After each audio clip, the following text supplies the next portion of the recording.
The story you're about to hear is real. A raw, unvarnished glimpse into the heart of a young soldier caught in the relentless gears of war. It was written not by historians, but by the trembling hand of a boy in a man's uniform, far from home, a son, a brother, writing to the parents he might never see again. This isn't a story of heroes carved in stone, but a whisper of humanity, a testament to the enduring power of love, quiet, steadfast, and unwavering. Letter 1. The initial shock of war and the longing for home. Dear Mom and Dad, it's unsettling how quickly life can pivot, how the familiar can morph into the alien in the blink of an eye. Just a few months ago, my world was a simple tapestry of everyday moments, fixing the creaky porch steps, their worn wood smooth beneath my hands, and chasing Tommy around the backyard, his laughter echoing through the familiar expanse of our home. Now, I find myself here, halfway across the world, boots deep in mud, the earth a constant clinging weight, under a sky that never seems to clear, a canvas of endless oppressive clouds. The days are long and heavy, each hour an eternity, filled with the weight of waiting, the anticipation of the unknown. The nights are louder than I ever imagined, a cacophony of sounds, the distant rumble of artillery, a constant unsettling reminder of the war that surrounds us, and the quiet hum of insects, their bodies grotesquely large, their presence a constant, unnerving buzz. But in the spaces between the noise, in the quiet moments when the world seems to hold its breath, I find you. I see Mom in every sunrise, in the way the light slowly, patiently paints the sky, a gentle reminder of your steady, unwavering presence. I hear Dad in the low rumble of my commanding officer's voice, firm but kind, a voice that echoes your own. I'm not afraid, truly I'm not. The men here, they're brave, a band of brothers, some just boys really, their faces still carrying the remnants of innocence. We laugh when we can, a desperate attempt to cling to normalcy, tease each other, pretending we're invincible, that we're somehow immune to the horrors that surround us. But at night, when the world falls quiet, when the bravado fades and the masks slip, there's a different kind of honesty. We talk about home, the smells, the sounds, the tiny stupid things we never thought we'd miss. The scent of Mom's apple pie, the sound of Dad's laughter, the feel of Tommy's small hand in mine. And I miss you, more than I ever thought a man could miss anything, more than I ever thought possible.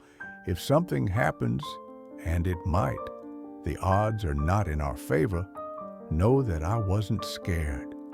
Know that my last thoughts, my final breaths, were filled with the warmth of your love, the comforting image of home. All my love, John. Letter 2. The hardships of war and the enduring power of memory. Dear Mom and Dad, we moved to a new camp yesterday, deeper in, harder to reach, further removed from civilization. The air is thick here, thick with heat, with noise, with waiting, the anticipation of the unknown. I think about the porch swing when the days get heavy, its gentle sway a soothing rhythm in my mind, a stark contrast to the harsh realities that surround me. I think about Sunday dinners, the aroma of roast chicken filling the house, and the way Dad would sneak an extra roll, his eyes twinkling with mischief when he thought no one was looking. There's a boy here who looks just like Tommy, his laughter a sound so pure and full of life, echoing through the air, loud, reckless, and utterly infectious. I carry your last letter in my breast pocket, over my heart, a tangible link to home, a fragile piece of you in this alien world.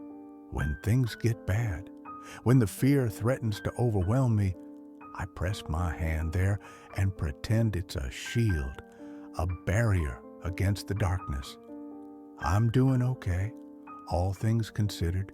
You don't need to worry about me, not yet. But if there's ever a day when a somber-faced officer knocks on your door, his eyes filled with an unspoken grief, and says, "I won't be coming home," I need you to know this. I was happy. I was proud to serve, to fight for something bigger than myself. And I never stopped loving you, not for a single moment. All my love, John. Letter 3. Facing Mortality and the Final Farewell. The sky fell on a morning like any other. The orders came before sunrise, before the first hint of dawn. Move out, hold the line. Simple, concise, final. We didn't talk much. The words caught in our throats, heavy with unspoken emotions. There wasn't anything left to say, nothing that could adequately express the weight of the moment, the finality of our departure. Before we left, I found a moment of solitude beneath the gnarled branches of a dying tree, its leafless limbs reaching towards the sky like skeletal fingers. I pulled out a scrap of paper, its surface rough beneath my touch, and wrote my last words, a final message to the people who shaped my world. Dear Mom and Dad, if you're reading these words, it means I didn't make it. It means my journey has come to an end, my story cut short. But don't cry for me. Don't let your hearts be consumed by grief. Instead, smile when you think of me. Let your memories be filled with joy, with laughter, with the simple moments that made up my life. Picture me out back, fixing the fence, the sound of hammering echoing through the air, or teasing Tommy, his face contorted in mock anger, or stealing the second helping of Mom's apple pie, its warm, sweet scent filling the kitchen. Know that I wasn't scared, not in the end. Know that I wasn't alone, that I carried your love with me, a constant, unwavering presence. I had your love tucked right next to my heart, a precious, invaluable treasure. It was the last thing I felt, the warmth of your love shielding me from the cold embrace of death. Thank you for giving me a life worth fighting for, a life filled with love, laughter, and the simple joys that make it all worthwhile.